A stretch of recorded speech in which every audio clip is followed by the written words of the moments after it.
Jawohl. Hey, schöne Weihnachten, gell?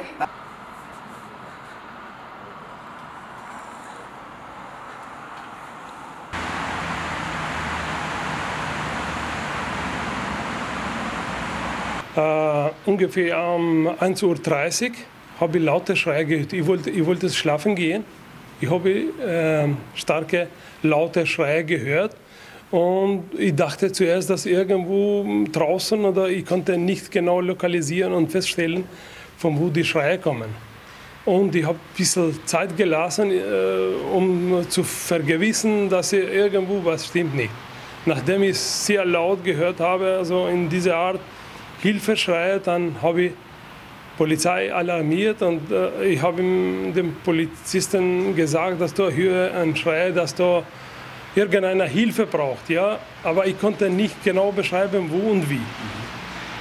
Es hat sich dann ein bisschen schwieriger herausgestellt, dass man dann gewusst hat, von wo die kommen, beziehungsweise was passiert ist. Wie sind Sie dann draufgekommen, was wirklich passiert ist?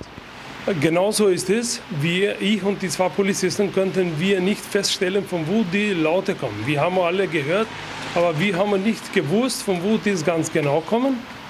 Und dann habe ich bei meiner Mauer, da wo die Kamin steht, habe ich mit den Ohren zu und habe gehört, dass die Schreie ungefähr von Kamin kommen. Ich wollte es nicht wahrhaben, aber dennoch habe ich vermutet, dass die irgendwo von oben oder von unten, aber in diesem Bereich, ja.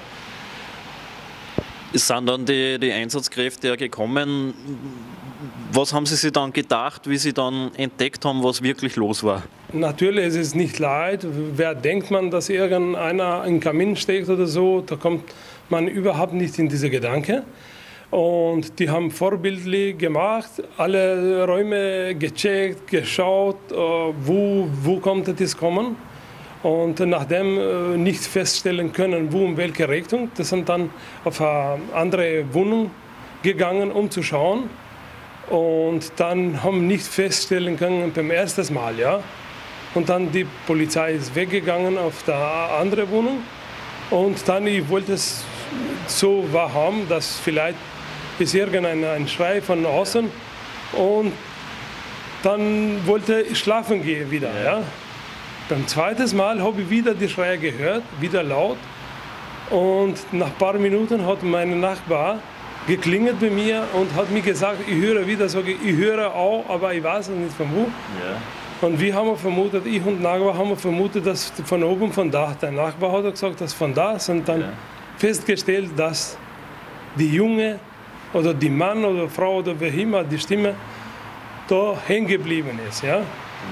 Und dann habe ich zweites Mal Einsatzkräfte alarmiert. Nach kurzer Zeit waren da, glücklicherweise. Und dann hat mit der Rettung begonnen. Ein sehr großer Einsatz. Und glücklicherweise, der Junge ist von diesem ganzen Einsatz lebend gekommen. Und ich bin sehr glücklich und froh, dass die Einsatzkräfte super Job gemacht haben.